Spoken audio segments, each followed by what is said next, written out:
Il est 12h32, bientôt 33 sur Europe 1. Nous sommes en train de discuter après les mots très émouvants de Marie-Julie Marteau, la tante et marraine de Louis, qui a été lynchée dans un guet-apens sur un chantier à Narbonne. Vous réagissez à ces propositions aussi de Chaotique, ce rappeur qui lance un mouvement demain, un mouvement pour tous les Français, un mouvement qui s'appelle France Lève-toi. Il est l'heure d'écouter la France, nous disait ce rappeur. Il est l'heure d'écouter la France aussi, nous disait Karine Le Marchand, qui a rejoint le mouvement de ce chanteur Chaotique. On en parle sur Europe 1 avec Mickaël et Thierry qui nous ont appelés en direct. Et vous aussi au 01 80 20 39 21, vous appelez le numéro du standard d'Europe 1. Il est non surtaxé, 12h33. Vous écoutez Christine Kelly sur Europe 1. 11h30, 13h. Christine Kelly sur Europe 1. Mickaël, vous nous avez appelé en direct sur Europe 1. Bonjour Mickaël, vous dites que la France elle est meurtrie, elle est frappée et que ce n'est pas un fait divers. Pour vous, vous êtes ému, Mickaël. Oui, bonsoir. Bonjour à vous, pardon. Christine, à tout votre plateau, à la régie, puis à la grande famille d'Europe 1 qui nous écoute. Bonjour à vous. Oui, je suis très ému. Je suis papa d'un garçon de 24 ans, d'un enfant de 9 ans. Mais tout d'abord, une parenthèse sur les propos de Chaotique. J'adhère, sauf à la peine de mort. À titre personnel, je ne voudrais pas que ma justice ressemble à un crime qui a été commis. Et je ne voudrais pas que la mort soit donnée en mon nom. Voilà, ça c'était un point que je tenais à dire. Vous avez raison, et d'ailleurs sur Europe 1, je tiens à rappeler que nous donnons la parole à tout le monde, la parole est libre, qu'on a des gens, des auditeurs qui sont pour, d'autres qui sont contre, et lui, Chaotique, n'a pas dit qu'il est pour la peine de mort, il a dit qu'il veut remettre le débat, rouvrir le débat sur la peine de mort, et chacun effectivement donne son avis. Vous avez raison de donner le vôtre, mon cher Mickaël. Continuez. Je vous remercie. Je vous en prie. Effectivement.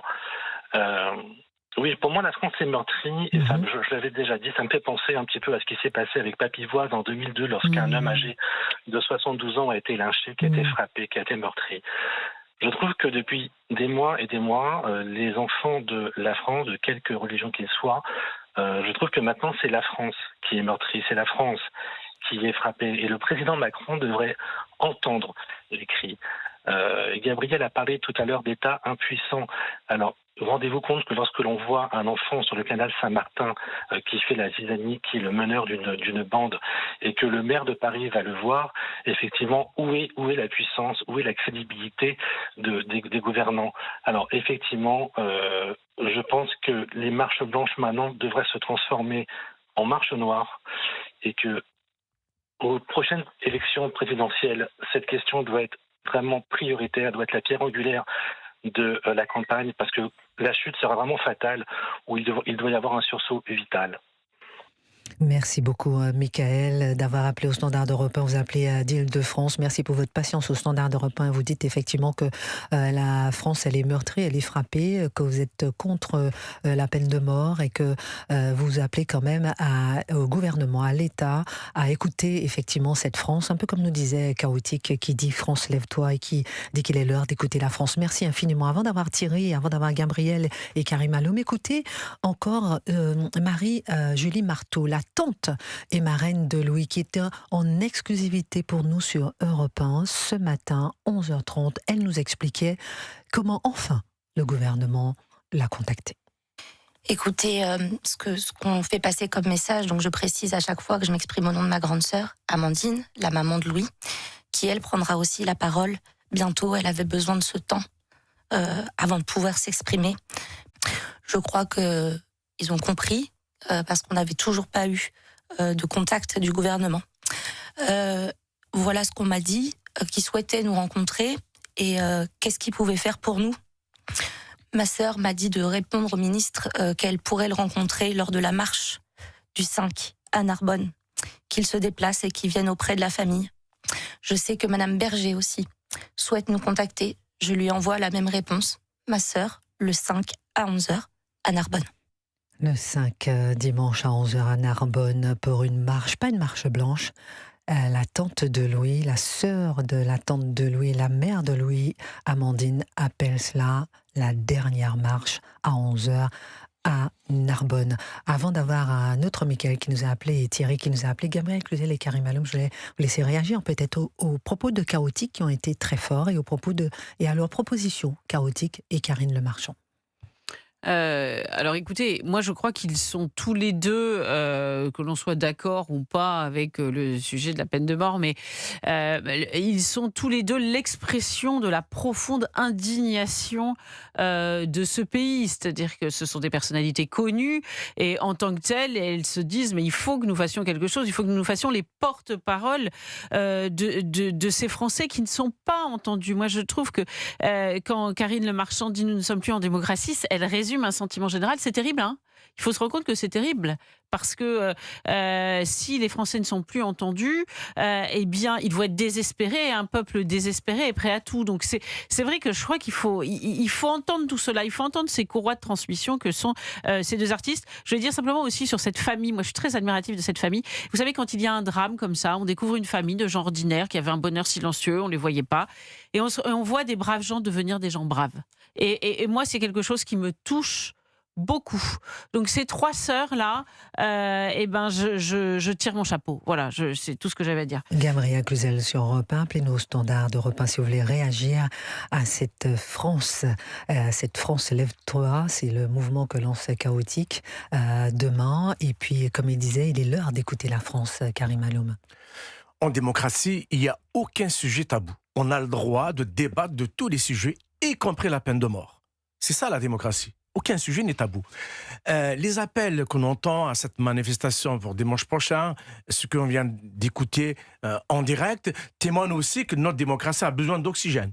Et tant mieux que les citoyens se prennent en charge. Il y a une fracture politique et sociale dans ce pays. Parce que c'est quoi la démocratie? C'est l'unité, c'est l'union entre les élites et les politiques et les citoyens. Il y a une fracture. Les hommes politiques ne représentent plus, en réalité, ils ne prennent pas le relais. Ils ne sont pas à l'initiative. Ce sont les citoyens, et tant mieux que les citoyens sont à l'initiative. Beaucoup de Français ont cru que la tyrannie et la barbarie derrière nous, on est dans une paix, une démocratie durable et éternelle. Eh ben non, la démocratie n'est pas éternelle. Elle est remise en cause à tout moment, donc il faut toujours la défendre. Et que la démocratie, par définition, c'est une souffrance.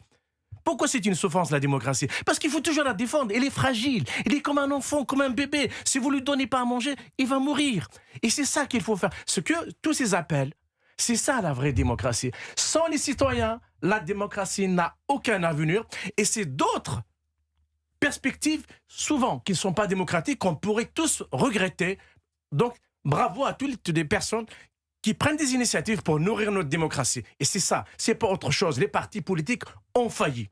Les partis politiques qui ne sont pas à la hauteur de montrer le chemin. Nous sommes au mois de juin, Christine Kelly. Le 18 juin, le général de Gaulle a montré la voie. Il a dépassé son statut. Il a montré un chemin à tous les Français. Aujourd'hui, on en a besoin d'un de Gaulle. La barbarie et la haine frappent, nous a dit Chaotique tout à l'heure sur Europe 1. Tout le monde réclame un choc d'autorité. Et il disait que c'était la mort de trop 14 jours après Liana. Et il disait que quel sera le prochain prénom. Bonjour Michael, vous nous appelez d'Ardèche et vous avez perdu votre enfant à cause d'un accident de la route. Est-ce que vous pouvez nous raconter ce qui s'est passé, Michael, et comment vous réagissez par rapport à ces différentes propositions qui ont été émises par Karine Le Marchand, la peine de mort pour les cas graves et avérés, l'abaissement à 13 ans de la majorité judiciaire, les référendums pour des questions sociétales et le vote obligatoire? Alors moi, je voulais crier ma colère. Aujourd'hui, moi, je trouve il y en a marre de voir ces enfants assassinés par des barbares. Moi, j'appelle ça des barbares. Pour moi, c'est même plus des êtres humains, ces gens-là. Quand on a vu les images, moi, je n'ai même pas pu les regarder de toute manière. Parce que moi, je sais ce que c'est de perdre un enfant. Moi, j'ai perdu mon enfant dans un accident de la route, tout seul. Et je sais déjà la peine, le fardeau que c'est pour toute une vie. On a un fardeau qu'on porte sur le dos tout au long de sa vie, qu'on soit le père, la mère de cet enfant. Alors moi, je trouve qu'il y en a marre de chaque jour. Elias, Thomas, Louis, Elias et tous les autres, Lola. Moi, chaque fois, je suis horrifié de voir l'état de notre pays. Il y a une idéologie en France qui, depuis 40 ans, l'idéologie, moi j'appelle ça le gauchistan, le wokistan, l'islamistan, qui tue notre pays à petit feu, qui le tue. Et on a une justice de bisounours qui est pitoyable. Pour moi, là, ces monstres, ils méritent qu'une chose, la peine capitale. Ils sont irrécupérables. Je vois pas ce qu'on peut faire de gens qui se prennent en photo devant. D'autres solutions, peut-être aussi que la peine capitale, même s'ils sont irrécupérables, parce que je réfléchis à voix haute. Je me dis que moi aussi, j'ai mal au cœur. Et tous les pédocriminels et tout ça, effectivement, est-ce qu'ils sont récupérables? C'est vrai. Et souvent, c'est quoi? Des récidivistes. Donc, s'ils avaient eu la peine capitale, ils ne seraient pas récidivistes. Moi, je ne sais pas jusqu'à quand on va accepter de laisser tuer nos enfants. Moi, comme je vous ai déjà appelé une fois, comme je vous ai dit, il y a des résistants en France qui sont morts au prix de leur sang. Et ben, s'ils revenaient voir l'état de la France, je pense qu'ils regretteraient de s'être battus comme ils se sont battus pour nous. Parce que moi, je vous dis, de voir la France dans cet état, moi, ça me fait peur. Et j'attends un homme fort qui va arriver comme le général de Gaulle, essayer de faire soulever la France, dire non, stop, on repart à zéro, on revoit nos lois, on revoit. Franchement, ça fait peur. Moi, j'ai 53 ans et de voir ça à 53 ans, je suis horrifié de voir la France dans cet état-là. Des fois, je vous dis, moi, j'ai envie de quitter la France.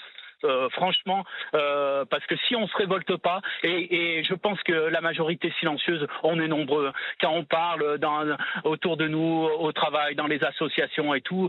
Mais dès qu'on a un discours comme le mien, on est traité comme facho par la bien-pensance. On est un nazi, voilà, des trucs et on veut complètement fermer faux. Les médias qui vous donnent la parole. Oui. Donc, moi, comme je dis, écouter Europe 1, pour moi, c'est être résistant. On donne la parole aux auditeurs, on donne la parole aux Français. Merci beaucoup à Michael pour ce cri du cœur. Vous qui avez perdu votre enfant, on revient sur Europe 1 et on va écouter Karine Le Marchand qui, comme Michael, dit qu'elle veut simplement être heureuse dans son pays. Et comme Michael, n'hésitez pas, réagissez, témoignez au 01 80 20 39 21. 12h45, vous avez la parole avec Christine Kelly sur Europe 1. La rédaction